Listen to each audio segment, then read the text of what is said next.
போன வீடியோவில் சொல்லியிருந்த மாதிரி இந்த வருஷத்தோட மோஸ்ட் ஹைப்டு அண்ட் எக்ஸ்பெக்டட் ஃபிலிமாக வெளிவந்து ஆடியன்ஸ் மத்தியில் ஒரு பெரிய டிசப்பாயின்மெண்ட்டான படங்களை பற்றி தான் இந்த வீடியோவில் பார்க்க போகிறோம். இப்போ நான் சொல்ல போகிற இந்த லிஸ்ட்டில் உங்களுக்கு பிடிச்ச படங்கள் இருக்கலாம், இல்லை உங்களுக்கு பிடிச்ச ஸ்டார்ஸோட படங்களும் இருக்கலாம். ஆனால் இது என்னோட தனிப்பட்ட கருத்து.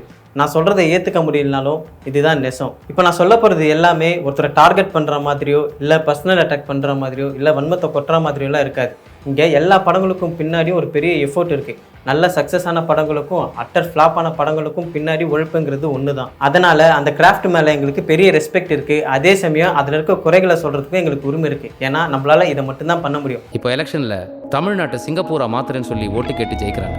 5 வருஷத்துக்கு அப்புறமும் தமிழ்நாடாவே தான் இருக்குது. அவங்க நம்மளை ஏமாத்திட்டாங்கன்னு அவங்க மேலே உங்களால் கேஸ் போட முடியுமா சார்? நம்மளை நல்லா ஹைப் ஏற்றி தேட்டரில் கதற விட்ட படங்கள் தான். நீங்கள் ஹைப் கொடுத்து அந்த படம் அந்த மாதிரி இல்லையேங்கிற ஆதங்கம் தான் இந்த வீடியோ.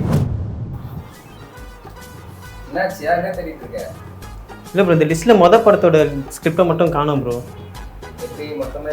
இல்லை ப்ரோ, இந்த போர்ஷன் மட்டும் மிஸ் ஆகிடுச்சு. கேப்டன் மில்லர் இந்த படத்துக்கும் ஒரு பெரிய எக்ஸ்பெக்டேஷன் அண்ட் ஹைப் இருந்துச்சு. இந்த படத்தோட போஸ்டர்ஸ் அண்ட் ட்ரெய்லர் கட்ஸ்லாம் பார்க்கும்போது இது ஒரு இன்டர்நேஷ்னல் லெவலில் இருக்குன்னு சொல்லிட்டு தோணுச்சு. ஆனால் படம் போய் பார்க்கும்போது மொத்தமாக முடிச்சு விட்டீங்க போங்கிற மாதிரி தான் இருந்தது. ஏன்னா இது ஒரு கம்ப்ளீட் தனுஷ் படமாகவும் இல்லாமல், அருண் மாதேஸ்வரன் படமாகவும் இல்லாமல், அந்த ஜானருக்கும் ட்ரூவாக இல்லாத மாதிரி தான் எனக்கு இருந்துச்சு.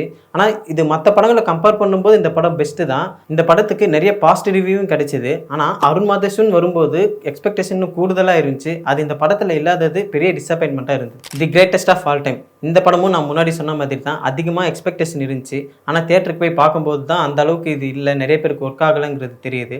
காரணம் இந்த டீம் முன்னாடி கொடுத்த இன்டர்வியூனால தான். படம் ஆரம்பித்த ஒரு 1 மினிட்ல 60 செகண்ட்ஸில் சொல்ல முடியல, அப்படி இருக்கு.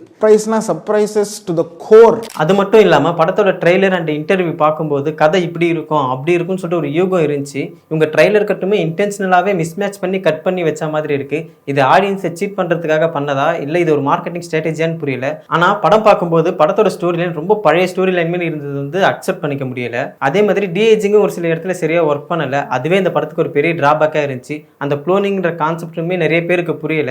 ஸோ இந்த மாதிரி நிறைய குறைகள் இருந்தாலும் இந்த படம் தான் தமிழ்நாட்டில் ஹையஸ்ட் கலெக்ஷனாக இருக்குது இன்னைக்கு வரைக்கும். அதில் பெருமைப்படுறதுக்கு ஒன்றும் இல்லைங்கிற மாதிரி எனக்கு இந்த படத்தை பொறுத்த வரைக்கும் பிரியாணி சாப்பிடும்போது ஏலக்காவை கடிச்ச மாதிரி தான் இருந்தது. இதுக்கு முன்னாடி சொன்ன படங்களாச்சும் பரவாயில்ல, ஓரளவுக்கு ஓகேவா மிக்சட் ரிவ்யூஸாக இருந்தது. ஆனால் இதுக்கப்புறம் சொல்ல போகிற படங்கள் டோட்டல் டிசப்பாயின்மெண்ட் அண்ட் டிசாஸ்டர் தான். இது என்னென்னு உங்களுக்கே தெரிஞ்சிருக்கும்.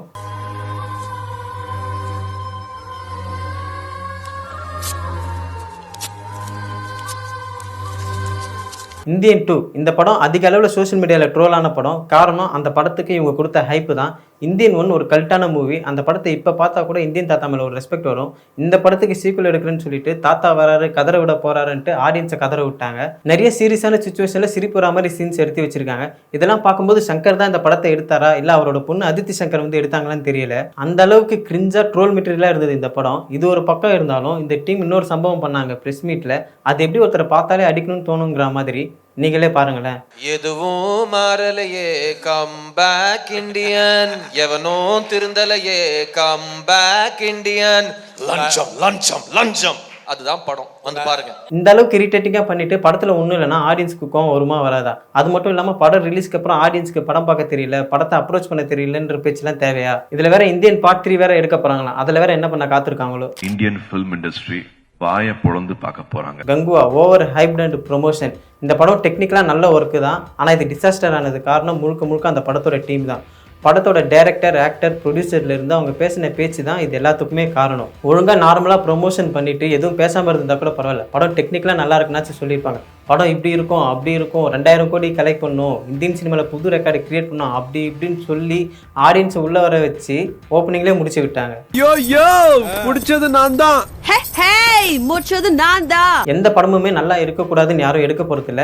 அதே சமயம் ஆடியன்ஸ் ஒரு படத்தை நல்லா இல்லைன்னு சொல்றாங்கன்னா அதை அக்செப்ட் பண்ணிட்டு எப்படி அடுத்து நல்ல படம் கொடுக்குதுன்றதை பார்க்கணும். முழுக்க லாபத்தை மட்டுமே மோட்டிவாக வச்சு படம் எடுத்த மாதிரி தான் இருந்துச்சு. போஸ்ட் ரிலீஸ்க்கு அப்புறமும் நீங்கள் பேசின பேச்சு அப்படி தான் இருந்தது. என்னை பொறுத்த வரைக்கும் கங்குவா வந்து ஒரு டிசாஸ்டர் தான். அதை ஏற்றுக்கிட்டு நெக்ஸ்ட் டைம் அதை சரி பண்ண பாருங்க. அதை விட்டுட்டு ரிவ்யூஸ்னால தான் படங்கள் லாஸ் ஆச்சுன்னு சொல்றதுலாம் எந்த வகையிலுமே நியாயம் இல்லை. இங்கே ரிவ்யூஸ் மூலிமா நிறைய சின்ன படங்கள் வந்து நிறைய சக்ஸஸ்ஃபுல்லாக ஓடி இருக்கு. ஃபைனலி தொலைஞ்சு போன ஸ்கிரிப்ட் கிடைச்சிருச்சு. இன்னும் புரியலையா? அடுத்த படம் லால் சலாம் தான். படம் ஸ்போர்ட்ஸ் ட்ராமா ஃபிலிம், பாலிடிக்ஸ் பேசுகிற ஃபிலிம், ரஜினி நடிச்சிருக்காரு. இதெல்லாம் ஓகே தான். ஆனால் படம் நல்லா இல்லை, படம் ஆடியன்ஸுக்கு ஒர்க் ஆகலை, படம் பிடிக்கல. அப்படின்னா என்ன பண்ணணும்? ஒரு எக்ஸாம்பிளோட சொல்கிறேன். இப்போது நம்ம சின்ன வயசில் ஸ்கூல் போயிருப்போம். அப்போ ஹோம்ஒர்க் முடிக்கல டீச்சர் என்ன கேட்பாங்க? ஏன் ஹோம்ஒர்க் முடிக்கலன்னு கேட்பாங்க. அதுக்கு நம்ம என்ன சொல்லுவோம்? மேம் நான் முடிச்சிட்டேன், ஆனால் ஹோம்ஒர்க்கை வீட்டிலேயே விட்டுட்டு வந்துட்டேன் அப்படின்னு சொல்லுவோம்ல. அதை விட மோசமான ஒரு பதிலை சொல்லியிருக்காங்க. அது என்னன்னு நீங்களே கேளுங்களேன். ஹார்ட் டிஸ்கே மிஸ் ஆயிடுச்சு. என்னன்னா வந்து சில ஹார்ட் டிஸ்க் வந்து ஓல்டா இருந்தது, சிலது வந்து கரப்டா இருந்தது. நான் உனக்கு நல்லா டைம் தரேன், யோசிச்சு 2 நிமிஷம் நல்லா யோசிச்சு ஒரு போய் சொல்லு. இதை ஒரு ஆடியன்ஸ் பெர்ஸ்பெக்ட்லேருந்து யோசிச்சு பாருங்களேன். ஒரு படத்தை எதிர்பார்த்து பெரிய ஸ்டார் காஸ்டோடு இருக்க மூவி அந்த படத்துக்கு போகிறாங்க.